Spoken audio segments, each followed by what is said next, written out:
Picture this: England, the year 1199. The bells of Westminster toll in the cold morning air, their echoes rolling across the mist-cloaked Thames. Beneath the towering spires, the people kneel as a crown of gold is lowered onto the head of a man few ever thought would rule. His name is John, the youngest son of Henry II and the indomitable Eleanor of Aquitaine, a prince so far from the throne that his father once mocked him with the cruel nickname Lackland. You can almost see his eyes that morning, pale, calculating, and already carrying the hunger of a man who believes fate owes him what it long denied. The crowd chants his name, but there's no warmth in their voices, for they know this coronation is not a triumph of destiny but of accident. He was never meant to be king. He was meant to serve, to obey, to live in the shadows of his brothers, the noble Geoffrey, the brave Henry, and the lion-hearted Richard. But one by one they fell, and when Richard the Lionheart died from an arrow wound in 1199, the impossible happened. John Lackland, the son no one trusted, inherited a kingdom that no one believed he could rule. What followed was not just the fall of a king, it was the slow disintegration of a man devoured by envy, lust, and paranoia. For this was not merely a ruler who lost his lands, he was a king who stole other men's wives and destroyed his own soul in the process. When power hungers for what it cannot have, love becomes a weapon. To understand the monster he became, we must begin not with the throne, but with the boy who grew up believing the world owed him everything. John's childhood was a lesson in neglect. Born on Christmas Eve in 1166 in Oxford, he entered a family overflowing with ambition and betrayal.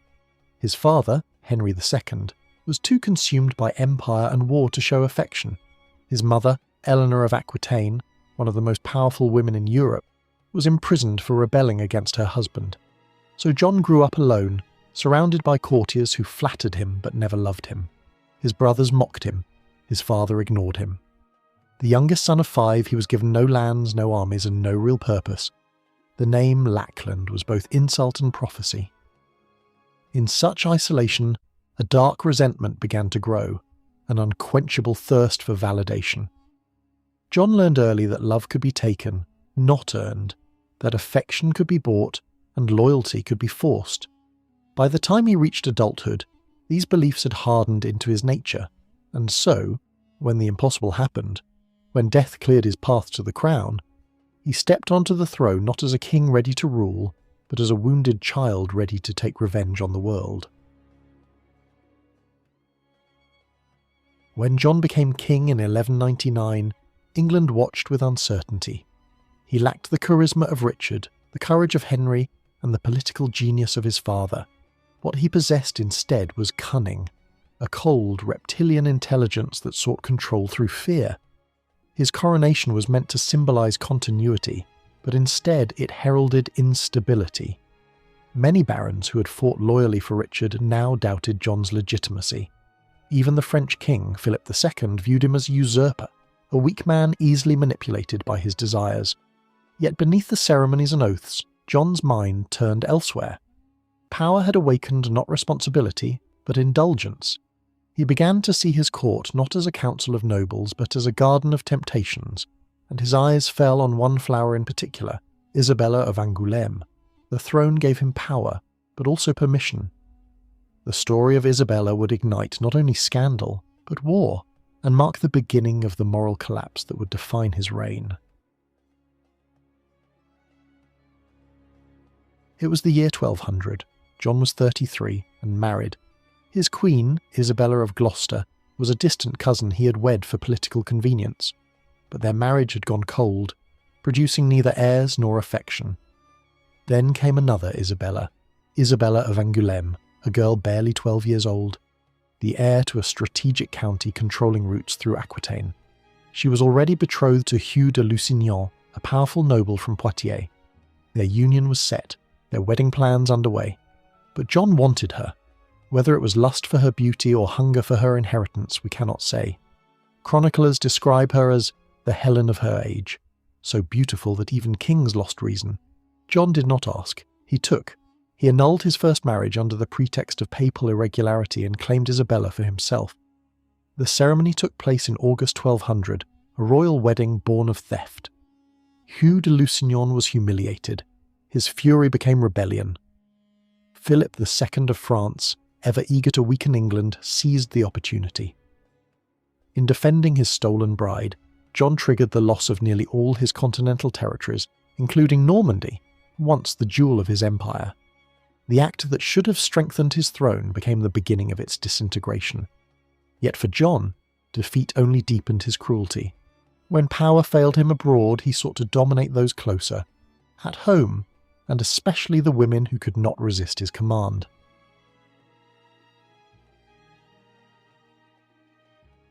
At court, whispers grew into certainty. King John respected no man's marriage. Chronicler Roger of Wendover wrote, "He defiled the wives and daughters of his nobles, caring not for the bonds of matrimony, nor the cries of honour. Servants spoke of nights when the king's guards would escort unwilling women to his chambers. Nobles learned to hide their wives from his gaze. To John, seduction was not about passion. It was about power. He had tasted the thrill of taking what was forbidden, and it became an addiction. Each conquest affirmed his authority. Each act of cruelty proved his control. And yet, amid this web of lust and fear, one woman dared defy him, Matilda de Braose, the wife of one of his most powerful barons.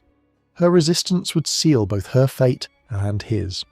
Lust unchecked becomes tyranny. In Matilda's defiance, John met a mirror of his own corruption, and the story would end not with passion, but with horror. Matilda de Braose was no ordinary woman. Known for her intelligence, courage, and strength, she ruled her husband's estates in Wales with authority and grace. She was the kind of woman medieval chronicles rarely recorded. Brave in war, resolute in principle. When John's advances came, she rejected him outright. But worse, she humiliated him. In a court where obedience was survival, her refusal was a public wound to his pride. Soon after, her husband, William de Braose, witnessed something the king wanted forgotten: the suspicious death of Arthur of Brittany, John's nephew and rival for the throne. Rumour whispered that John had personally murdered the boy. When John demanded that the de Braose family send their son as a hostage, Matilda refused, saying, "I will not deliver my children to a king who murdered his own nephew." Those words were her death sentence. John declared the family traitors, confiscated their lands, and hunted them down. William fled to France, but Matilda and her eldest son were captured. They were taken to Corfe Castle and left to starve. For 11 days the guards waited. When they finally opened the cell, they found the two bodies embraced, the mother's head resting on her child's chest. There were bite marks on the boy's face, evidence of a desperation beyond words. Roger of Wendover wrote that her screams haunted the stones. It was an act so monstrous that it shook the kingdom. From this moment John's enemies multiplied. The nobility who once feared him began to hate him, and rebellion brewed again. By 1215, the realm was burning. Years of excessive taxation, failed wars, and royal cruelty had turned the barons against their king. But beneath the political grievances lay something deeper: disgust at his moral decay. No one trusted him. No one believed his word. His betrayal of oaths, his abuse of women, and his blasphemous arrogance had stripped him of legitimacy. In June of that year, the barons forced John to meet them at Runnymede, on the banks of the Thames. Surrounded by his enemies, he sealed the document that would haunt every tyrant to come, the Magna Carta.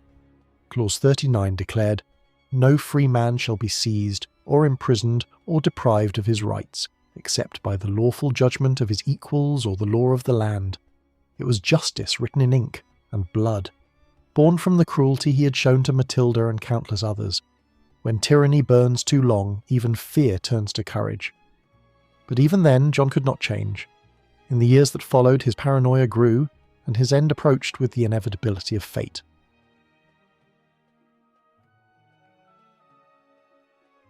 In 1216, as rebellion engulfed England, John fled through storm and swamp, his armies dwindling, his allies deserting him one by one. He grew sick. Dysentery, the disease that fed on filth and fatigue, tore through his body. He wandered from castle to castle, clutching his treasure, muttering to himself, terrified of ghosts both living and dead. Chroniclers say that at night he heard the cries of those he had wronged. Matilda, her son, Arthur of Brittany, and the nameless women he had taken by force. On October 19th, 1216 in Newark Castle, John Lackland died alone. No priest to absolve him, no wife to mourn him. Even his servants whispered that hell itself grew darker that night. But death did not cleanse his name, for what he left behind was more powerful than any crown, a warning to all who would rule without conscience. Centuries have passed since John's bones turned to dust, but his story remains a mirror for our own age. His lust was not only for women, it was for control, for validation, for domination. He represents the moment when personal vice becomes public ruin. Historians still debate whether he was mad, paranoid, or simply cruel. Perhaps he was all three. But what is certain is this. In John Lackland, the boundaries between sin and policy disappeared. His private corruption became his kingdom's downfall. Even now, every leader who abuses power walks the same path, from indulgence to decay, from cruelty to collapse. The lust for control ends in the loss of everything. The echoes of John's reign still whisper in the corridors of power, reminding us that history forgets mercy, but never cruelty.